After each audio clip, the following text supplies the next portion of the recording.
First, we do this multiplication 1 over 9 times 9. We can easily cancel this 9 and this 9. So here we have just 1. So 9 divided by 1, which equals 9. But this answer is not correct, because according to the order of operations, multiplication and division have equal priority, and we have to work from left to right. So here, first we have to do this division, then this multiplication. If we do this multiplication before this division, it is wrong.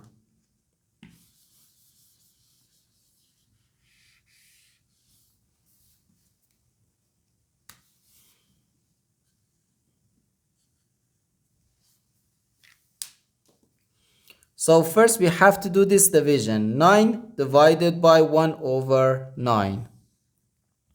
According to the KCF rule, K stands for keep, C stands for change, and F stands for flip.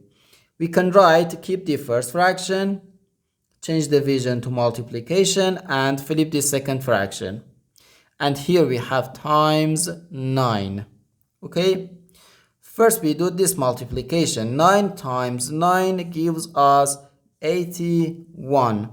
So 9 times 81, okay? 9 times 1 gives us 9, and 9 times 8 gives us 72.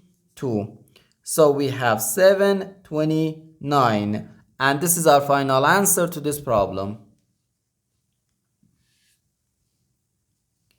The correct answer is 729.